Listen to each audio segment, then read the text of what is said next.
What's going on, Pokemoshpitbeta? Nexus here, bringing in the Black 2, White 2 Wi-Fi battle. I know this is an OU match, you can tell, so let's dive right into the team preview and see how things look on either end. I have a Latios, a Heatran, a Heracross, a Thundurus T, a Amoonguss, and a Gastrodon. On his team he has an Espeon, a Melota, a Fortress, a Ferrothorn, oh boy, and a Rotom, a Moltres, and a Weavile. Threats on his team? Not really sure what to think about this matchup. First you're like, wow, Nexus, why would you upload this? It has like, it's a serious disadvantage, but things kind of even out in the match in terms of hacks and stuff like that. And it ends up being a pretty interesting match, I think. So, threats, Melota is actually kind of a threat. This is exactly, I think this is the day it came out. So I haven't really encountered one. This is my first encounter with Melota as well. Rotom's a bit of a threat, because it's confusing to what it does. It could Will-O-Wisp, my only wall, it could trick, it could paralyze, it could do all sorts of weird shenanigans if it really wants to do that. Moltres, not sure what's going to do. I don't see a spinner on his team, which he actually needs a spinner support considering he has a Moltres and a Weavile, both weak to Stealth Rocks. And I do have rocks on my team, but also I have the disadvantage of not having a spinner either, but I'm a little bit neutral to rocks, a little more, at least a little bit more than he is, at least. I've only thing that's going to hit bar rocks is Thundurus T, but it's not going to be like 4 times super effective like Moltres on the other hand. So yeah, let's kind of dive right in this match and see where the interesting parts come up so you'll understand why I submitted this video. And yeah, let's check it out, guys. So here we go, this is the match against B2J135, Brian on here. So I'm going to lead with Switch Please, my Latios. As you know, a Cyfox with his Espeon. I don't really know what it's going to do, but of course screens are pretty obvious, I think, at this point, because most Espeons like to set up screens, Calm Minds, Baton Pass, Wish, Support, who knows. But usually along those lines, they never straight up attack specs or anything like that. So I'm going to do Draco Meteor as he sets up his screens, which is going to basically reduce the damage quite a lot. So he's going to get up both the screens. Here I'm assuming he's Light Clay, since I don't see Leftovers, Life Orb, any of that sort of thing. He's going to go for the Hidden Power Fighting, I guess, as I go for the Lava Plume, just to hopefully get a burn, sort of whittle this thing down little by little. Another thing on my team is I don't have that many physical attackers. I only have Heracross, which is kind of a weird thing you might think, but it's actually worked pretty well so far. In comes this, I'm going to Protect, basically burn off a turn of Reflect and Light Screen. Melota is going to be a problem because, honestly, if it gets off a Relic Song, can outspeed most of my team, including Latios, I'm pretty sure, because I think this is actually a Specs, or Expert Belt Latios. Because I switched it up from my Choice Scarf version to a Expert Belt just to try it out. So I'm going to go for the Lava Plume here, and that's going to not burn like I was hoping for, because I knew he wouldn't go for like a fighting move or anything like that, so yeah, that's pretty safe going for this. He's going to predict my switch into Thundurus T, I assume. I don't know why, but that's fine. Or Amoonguss, for that matter, I guess. Well, Psychic, if he has Psychic, that might do a little bit more. Unfortunately, he's going to get a crit on this close combat. Hacks number 1 down. That's a 1 dead Gastrodon.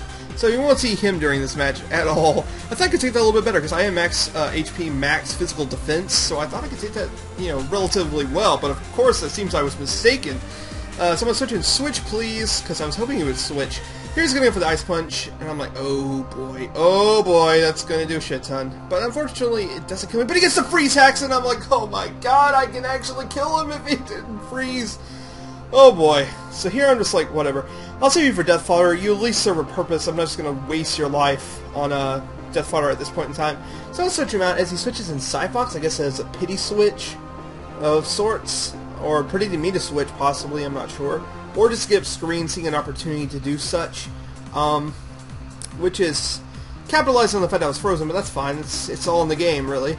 So he's going to get set up a Light Screen here, and nothing really I can do about it. He's probably going to be able to get up both screens, because all I can do is Lava Plume, hope for the burn, sort of will these things down, which I do get the burn, so he's not going to be able to get up a Reflect, which is good. But I don't think I use Heracross this entire match, which is the sad part. So that Reflect didn't matter at all. If he got that up, that would actually have been better getting up Light Screen. In comes Eeks, which is going to T-Wave me. Paralysis. It's going to be a bit of a pain, but I can deal with it just as I... Oh! Sorry, spoke too late. Paralysis. Going to happen right there. I was thinking if he didn't get paralyzed, it'd be all fun and dandy, but see, hacks are just kind of going. but it kind of makes up for the fact in tier difference a lot of the time. Though I don't think Meloetta really deserves to be an OU at this point, because it's kind of crappy, not gonna lie. It's cool, it's a gimmick, but it doesn't work too well in the super standard OU tier that you basically, the super competitive OU tier, because it's not really all that competitive, because you have to rely on Relixon to basically get that super speed and power that Pirouette form has, but you can't put investments in to make it mix, because I run max HP, max special, or max HP, max speed, life form mix set, which turns out to be decent, but it's still not good enough. Here I'm just going to switch in Switch Please's Deathfather, hoping I possibly could survive close combat, but at that low range of HP, it was obviously going to KO. So, he served a purpose. He lets me switch in something basically to kill this thing, hopefully. Which I can switch in my Amoonguss, my Regus. Ice Punch, not going to KO, obviously. Here I'm wondering, probably wouldn't do more than that. I was like, maybe Psychic could do more, but I was like, nah. Because Ice Punch is physical and he's in Pirouette form, so yeah, it's not... He drops the Psychic type against Fighting type, so she's, you know, sort of that sort of thing. In comes Ferrothorn, and here I'm not really too worried, because what can I do? I'm just going to set up a Spore, because I do outspeed. It's a freaking Ferrothorn. I may be an Amoonguss, but I'm not that slow. So I'm going to set up a Spore here, and that's going to basically slow this thing down. It leaves me an opportunity to switch into something, basically, to threaten this guy out, or basically set up on it, which I'm going to take that opportunity, set up with my Thunderous Team, my Lifeline, set up a sub, nasty plot, basically try to wreck some shit, honestly. But he switches to Moltres, and here I'm like, this thing is obviously scarfed. I don't know what's leading me to believe that, but I believe with 100% of my soul that this thing is scarfed, so I'm not going to be able to set up on it. I was predicting the Fire Blast, but honestly, I could have set on it if I wanted to risk it, but at this point in time, I don't want to risk it at all. He still has Meloetta, I believe, at this point, and he could still set up on me. In comes this guy. I knew he was going to set up a Swords Dance. I really can't let that happen. I would rather him kill me off right now than switch out and let him get a free Swords Dance up and sweep my team. So I definitely need to stay in and try to Lava Plume and hope that I don't get paralyzed. Because paralyzed would be GG at this point, because Swords Dance Weavile to sweep my whole team. Fortunately for me, I do break through the Paralyzed, so I do get off the Lava Plume, and that's going to be a dead Weavile. Thank the heavens. Oh my god, come on. In comes Rotom. And now I'm like, alright, what is this guy going to do? He's already paralyzed me. What else has he got? So he rules me that he's Choice Scarfed.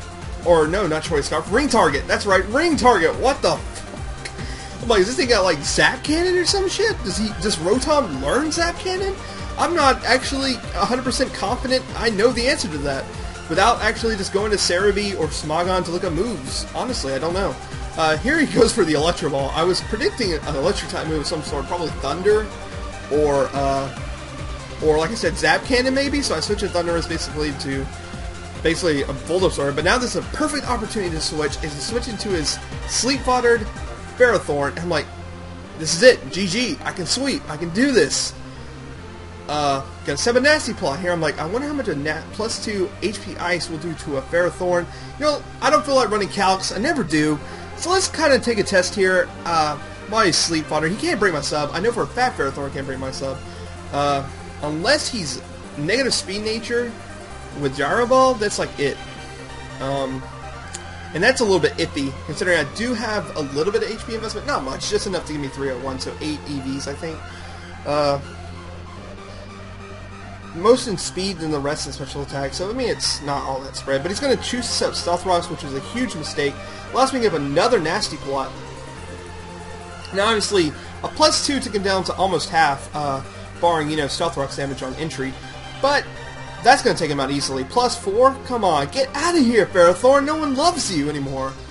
So yeah, Lifeline basically got this game wrapped up. And yeah, that was a pretty good clutch from the fact that I was frozen, paralyzed, critted, that mattered. So yeah, GG, B2J135. I really enjoyed this match. Hope you guys enjoyed this match out there. You should go check out this guy's channel. He's good. He's got some decent content, some good content. And check out my channel if you enjoyed this narration. Go check out my channel if you like it. And remember to like, comment, subscribe to the Mosh Pit, of course, and the Pokemoshpitbeta. And I hope you guys look forward to my next upload, and I'll catch you guys then, as soon as this match is over with. And yeah, thanks for sticking with me and giving me such great support on my last few videos. I really appreciate it. keeps me going morally to get morale, basically boost my morale to get up morale to upload more videos. So yeah, thank you guys, and later.